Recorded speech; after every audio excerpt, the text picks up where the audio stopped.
Good evening, welcome to Design Time News. I'm Christian Drennen. Our top story tonight, my mustache looks fantastic. But first, we got a bit of breaking news coming out of the Online Learning Consortium Conference in Orlando, Florida. It seems investors in learning style inventories have been met with the fact that designing to meet learning styles doesn't really help students learn.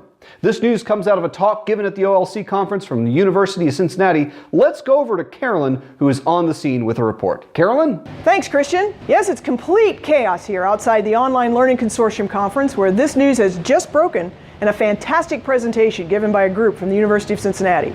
It turns out that learning styles are a complete myth.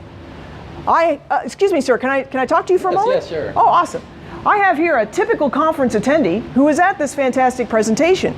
So tell me, sir, what was your opinion of learning styles before you saw the presentation? Well, before the presentation, I was under the assumption that I was a visual learner as opposed to an auditory learner.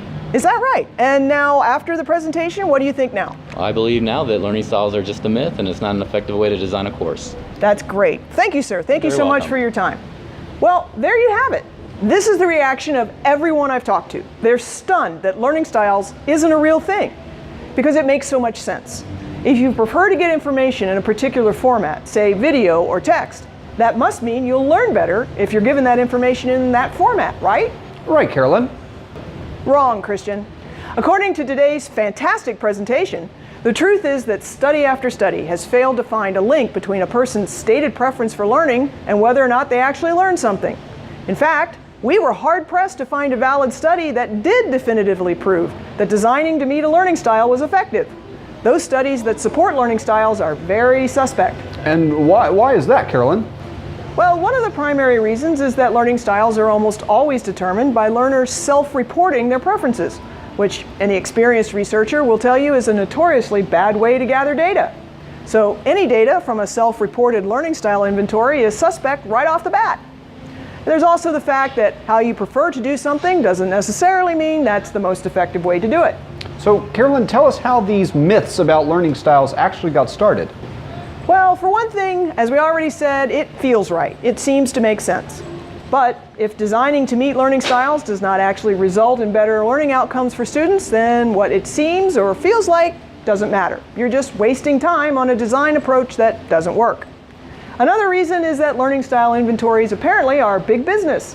A Google search for learning styles inventory returned more than 8 million results. Some of these inventories catalog up to 71 different learning styles and are accompanied by strategies to help you meet each particular style. So there's an obvious motivation to sell this idea in the learning industry. But can you imagine designing a class for 71 different learning styles? So back over to you, Christian.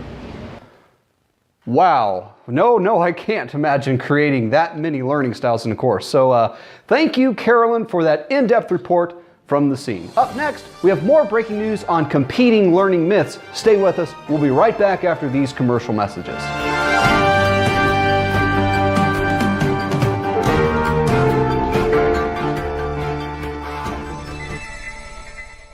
Thanks for joining us today. Click on the left to watch the next video in this series, or click on the right to watch another video from our channel.